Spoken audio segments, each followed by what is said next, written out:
Today I'm going to show you how I've been editing my images for the fall. I live in Texas and we don't have any real gorgeous yellows and reds in our sky, and I really want to add just kind of a warm golden hue to this image. This was a beautiful October wedding. So this is a process that I've been doing on the majority of my sessions for the past couple of months. I imported the raw file into Aperture. In Aperture, I might use it to adjust my exposure if necessary, or to straighten or crop the image, and that's about it. Then I export the image into Color Efex Pro, where I do the bulk of my editing. I really love Color Efex Pro. It's super user-friendly. I love the way all of their um, filters work. I really only use Photoshop for things like sky overlays, or when I'm doing a mom life photo, which is a composite image. But the majority of the time, I edit in Color Efex Pro. So the first filter that we have here is called the Detail Extractor, which I use on basically every image to start out. I'm going to add a really subtle vignetting to this image. I don't like the way it looks when there's a really dark black ring around the sides of the image. I think it kind of cheapens the quality, but I do like a subtle darkness around the corner that will just draw your eye to the main subject.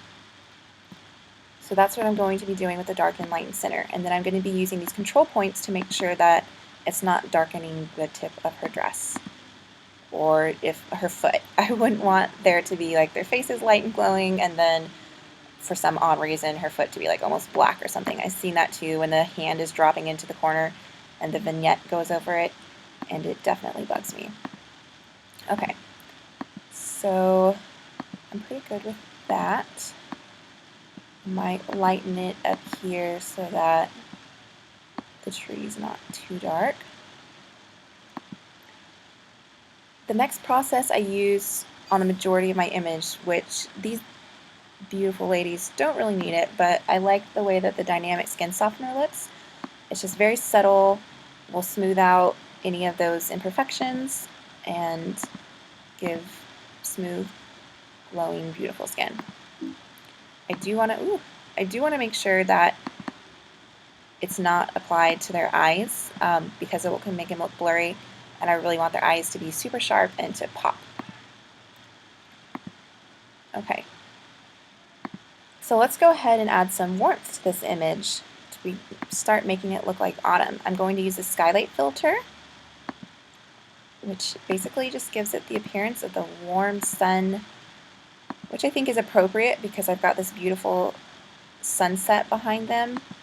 Another thing that I don't understand when I look at some images is when there's like a flare edited in that's coming from an opposite direction of the sunset or wherever they're being lit from. That doesn't make any sense to me.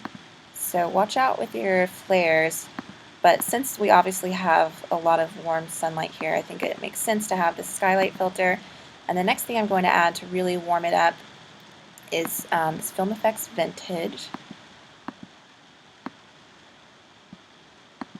I already have that subtle vignetting, so I'm going to put this at 0. Oh, it doesn't want to cooperate, so whatever. I'll just leave it right there. Close enough.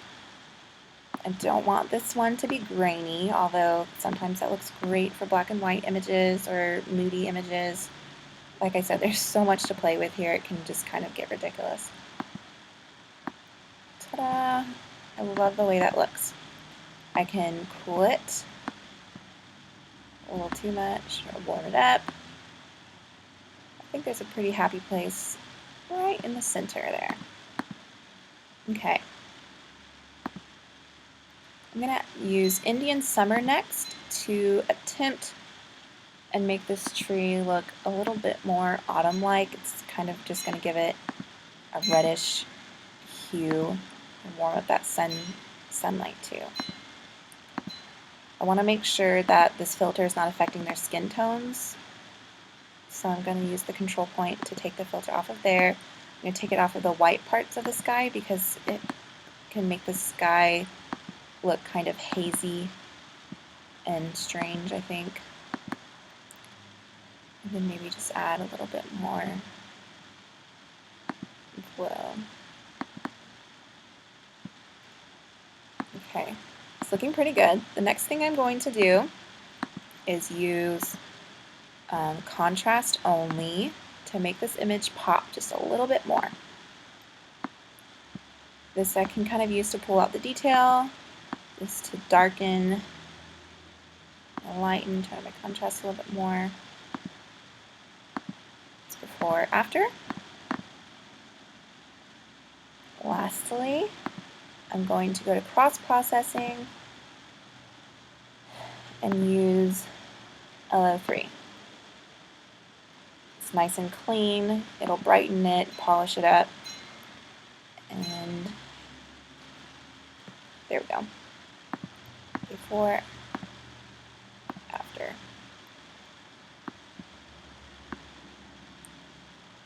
It's not too bright. I still have all the detail in her dress.